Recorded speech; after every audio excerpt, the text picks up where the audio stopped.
Mobile Center Lab, Ingeniería Microelectrónica.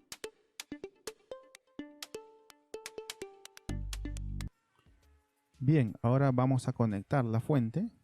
Tenemos aquí el negativo. Todavía no vamos a suministrar la energía. Los 5 voltios con los 4 amperios. Solamente vamos a conectar momentáneamente. Aquí tenga en cuenta que el voltaje se va a reducir. Esto se debe a que tenemos aquí una baja resistencia de este inductor. Si lo medimos vamos a hacer un bajo valor.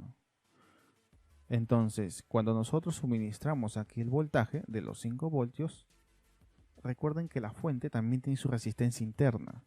Por ejemplo, si la resistencia aquí de todo este cable, incluyendo la conexión que se está haciendo, más la resistencia del inductor, toda esa resistencia suman, por ejemplo, 10 ohmios, y esta fuente tiene una resistencia interna de 10 ohmios, lo más posible es que se baje a 2.5 si le ponemos a 5 voltios, porque 2.5 caerán a la resistencia interna como divisor de tensión, recuerde, y los otros 2.5 caerán aquí.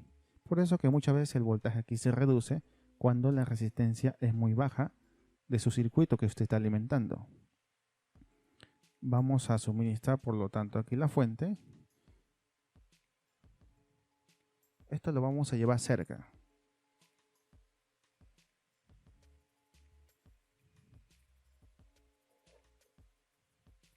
Ahí está.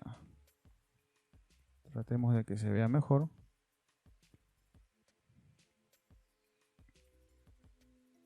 Y vamos a colocar aquí encima el inductor. Entonces vamos a polarizarlo y ver qué es lo que sucede. Lo acercamos aquí y vean cómo se crea la atracción. Inmediatamente se polariza. Soltamos y deja de aparecer el campo magnético, simplemente queda un poco en el núcleo. Y ahí lo podemos soltar. Nuevamente volvemos aquí a presionar y vuelve a atraerse. Ahí está creado el campo magnético, observen. Dejamos de dar energía y se suelta.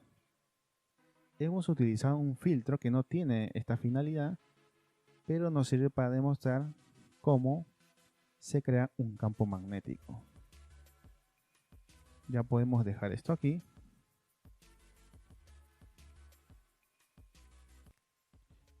El mismo funcionamiento sucede cuando se trabaja con un pequeño parlante.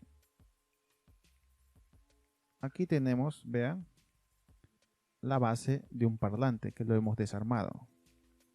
Y aquí se encuentra su bobina. Ahí está. Esto va encima del parlante o encima de la base de este parlante. De esta forma.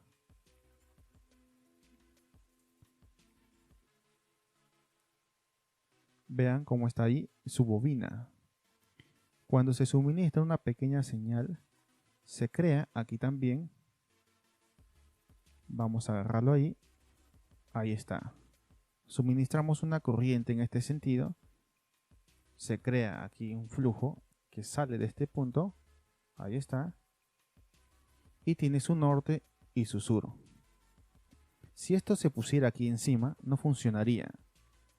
Porque lo que sucede aquí es que esto tiene que moverse de esta forma. Cada vez que se emite un sonido, esto se presiona con este movimiento. Entonces empuja el aire ejerciendo presión y ocasionando un sonido como consecuencia.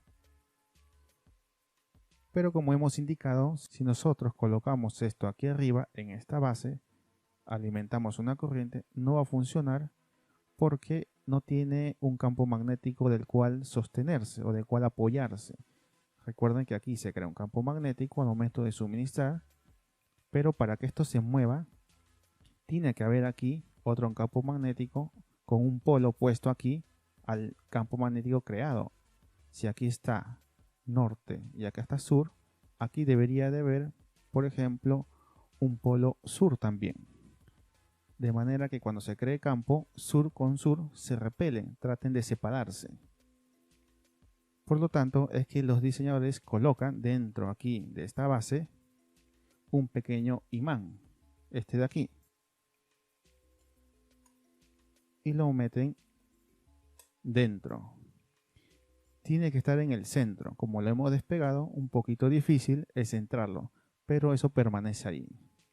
Ya con ese imán, ahora sí funciona. Colocamos aquí encima la bobina, llega una corriente, crea su campo magnético y ya puede repelerse cuando crea su campo magnético con el sur de este. El sur con el sur de este imán se repelen, se distancian. Y así es como funciona el principio básico de operación de los parlantes.